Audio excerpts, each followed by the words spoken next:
À l'aube d'une nouvelle année, je vous souhaite à chacun de vous une bonne et heureuse année 2024. Qui dit année nouvelle, dit résolution personnelle. Nous venons de vivre ensemble une histoire qui nous lie à jamais.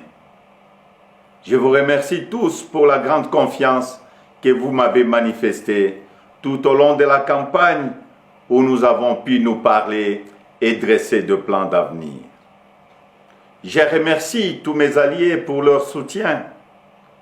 Je vous remercie tous pour le vote massif que vous m'avez accordé.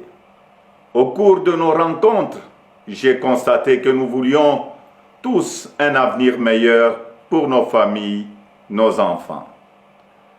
La sécurité pour tous, la santé, les écoles, l'eau, l'électricité, de routes, de ponts, de bacs, de l'emploi, le salaire décent, un logement.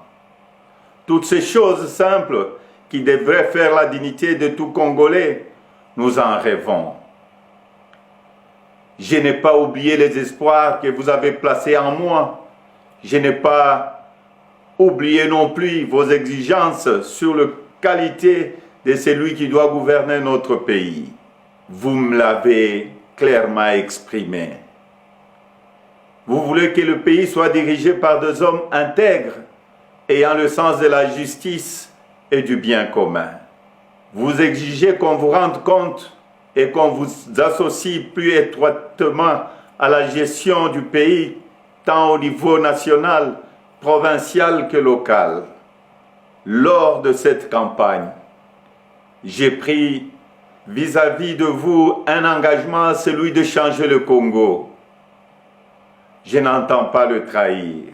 Depuis le braquage électoral du 20 décembre, dont nous sommes tous victimes, nous vivons une énième usurpation de notre souveraineté. De partout, j'entends monter des cris d'indignation, des cris de contestation, des cris de colère, des cris d'exaspération. Au mépris de l'expression populaire, un régime issu de la fraude, de la tricherie et du fait accompli veut s'imposer à nous. Il n'en sera jamais question, absolument jamais. À l'aube de cette année nouvelle, au cours de laquelle nous aspirons à la paix, à la sécurité, à la stabilité et au développement, nous savons tous que nous ne pourrons jamais bâtir une nation apaisée et tisser le lien du vivre ensemble sur le mensonge, la fraude et la tricherie. Nous ne pourrons jamais bâtir un pays, un État, une nation sans retrouver notre fierté qui appelle à pouvoir choisir librement nos dirigeants. Le serment de liberté que nous ont légué le Père fondateur repose sur le lien sacré qui doit exister entre le peuple congolais et ses représentants. Tromper notre peuple ne fait qu'aggraver la lancinante crise de légitimité qui perdure dans notre pays et nous fait passer à côté de grands espoirs. Mes chers compatriotes, à vous tous qui avez porté vos suffrages sur moi, à vous tous qui savez qu'ensemble, un nouveau Congo est possible, je vous fais le serment de ne jamais vous abandonner. Nous entrons aujourd'hui dans une autre phase de notre quête pour la liberté. Nous devons ensemble soustraire notre pays des mains de la prédation, de la corruption, de la gabegie et de toutes les injustices. C'est pourquoi, avec d'autres compatriotes, avec les forces sociales et politiques et prise de liberté, un sursaut citoyen est nécessaire. Sauver notre démocratie est devenu plus qu'une priorité. C'est un devoir et je ne faillirai pas à mon devoir citoyen. Raison pour laquelle je vous demande de ne pas baisser le bras, de ne pas céder au découragement ou au pessimisme, mais bien au contraire, de reprendre la marche que nous avons engagés ensemble. Parce que rien n'est fini, tout est encore possible. Et ce nouveau Congo, nous y avons droit et nous ne laisserons à personne le droit de briser le rêve que nous avons de le bâtir ensemble.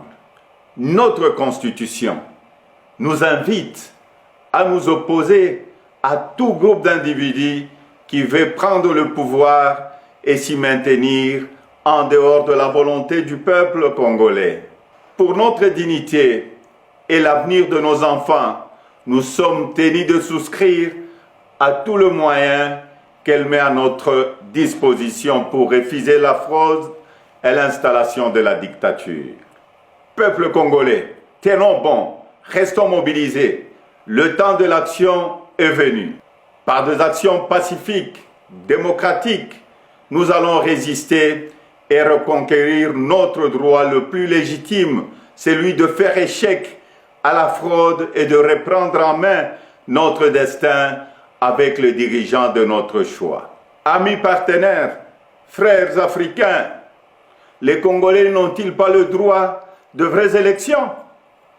Dites-moi, dans quel pays au monde l'on retrouve des machines à voter entre les mains des candidats du pouvoir et on se précipite à proclamer et à féliciter un vainqueur aux élections? Dites-moi le nom de ces pays. Citez-moi un seul pays au monde où l'on décide de prolonger la période des élections de 11 heures à 6 ou 7 jours et on se précipite ensuite à féliciter le vainqueur. Citez-moi un seul pays dans le monde où on proclame le vainqueur sur la base de bureaux de vote et de machines à voter dont on ne connaît même pas le nombre au jour de l'élection. Personne ne peut s'ériger en complice de cette fraude électorale que nous accepterons jamais. Que vive la République démocratique du Congo, unie, libre et prospère. Merci.